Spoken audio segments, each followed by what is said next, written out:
નમસ્કાર, આપ જોઈ રહ્યા છો TV9. હું છું જગદીશ. સમાચારની શરૂઆત કરીશું એક મહત્વપૂર્ણ સમાચાર અમદાવાદથી, જ્યાં ખ્યાતિ હોસ્પિટલમાં બોગસ ઓપરેશનના મામલે કાર્તિક પટેલની ધરપકડ કરવામાં આવી અને ત્યારબાદ ક્રાઇમ બ્રાન્ચ દ્વારા કાર્યવાહી કરવામાં આવી છે. ક્રાઇમ બ્રાન્ચની ટીમ ખ્યાતિ હોસ્પિટલ પહોંચી અને કાર્તિક પટેલને સાથે રાખીને ખ્યાતિ હોસ્પિટલમાં તપાસ શરૂ કરવામાં આવી. આ ચેરમેન કાર્તિક પટેલની ઓફિસમાં તપાસ થઈ રહી છે. હોસ્પિટલ ખોટ કરતી હોવાની માહિતી મામલે પણ તપાસ કરવામાં આવશે. રાહુલ જૈન અને ચિરાગ રાજપૂતની પૂછપરછ બાદ કાર્તિક પટેલની પૂછપરછ પણ શરૂ કરી દેવામાં આવી છે. વધુ માહિતી સાથે જોડાઈ ચૂક્યા છે સંવાદદાતા હરીન માત્રાવાડિયા. હરીન, ખ્યાતિ હોસ્પિટલ બોગસ ઓપરેશન મામલે ક્રાઇમ બ્રાન્ચ કે જે કાર્તિક પટેલને સાથે રાખીને આખી ઓફિસમાં તપાસ કરી રહ્યા છે, ઓવરઓલ ત્યાંથી શું દ્રશ્યો મળી રહ્યા છે, શું અપડેટ મળી રહી છે, શું થઈ રહ્યું છે? બિલકુલ જે રીતે દ્રશ્યોમાં જોઈ શકાય છે કે કાર્તિક પટેલને સાથે લઈને ખ્યાતિ હોસ્પિટલ ખાતે ટીમ છે તે પહોંચી છે. ક્રાઇમ બ્રાન્ચની ટીમ છે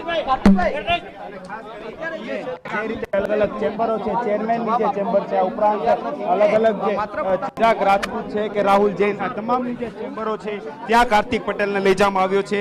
તપાસ હાથ ધરવામાં આવી છે કેમ કે અલગ અલગ મહત્વના દસ્તાવેજો છે તે અહીંથી જે તે સમયે કબજે કરવામાં આવ્યા હતા, પરંતુ હવે જ્યારે વધુ જે પ્રમાણે જોવા મળે છે કે અન્ય દસ્તાવેજો છે, અન્ય ફાઇલો છે, કેમ્પની વિગતો છે, આ તમામ વિગતો છે તે અહીંથી લેવાની હોય છે અને તેને જ લઈ અને જે રીતના કાર્તિક પટેલને હોસ્પિટલ ખાતે લઈ આવવો જરૂરી હતો અને તેના ભાગરૂપે જે છે અત્યારે કાર્તિક પટેલને દ્રશ્યો જોઈ શકો છો કે જે ચેમ્બર છે અહીં આવેલી છે અને ત્યાં જે રીતે અલગ અલગ ફાઇલ્સ પડેલી છે, અલગ અલગ કેમ્પના દસ્તાવેજો હોય છે, આ તમામ જે વસ્તુઓ છે કે જે ચેમ્બરમાં રાખેલા હતા, આ તમામ જે વસ્તુઓ છે તેની અત્યારે ક્રાઇમ બ્રાન્ચ છે તે ચકાસી હતી, ચેક કરી હતી. અત્યારે અહીંથી જે ક્રાઇમ બ્રાન્ચ દ્વારા પૂછપરછ કરવામાં આવી હતી કેમ કે અગાઉ રાહુલ જૈન અને ચિરાગ રાજપૂત દ્વારા જે નિવેદનો આપવામાં આવ્યા હતા તેમાં ક્યાંક કાર્તિક પટેલ કેટલા અંશે સહમત થાય છે, કોનો શું રોલ છે, આ તમામ જે વસ્તુઓ છે તેની ખરાઈ છે તે કરવાની હતી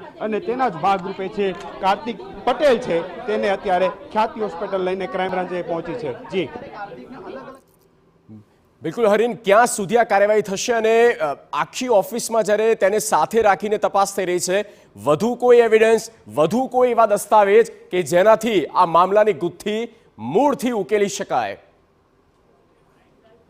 જી હરીન.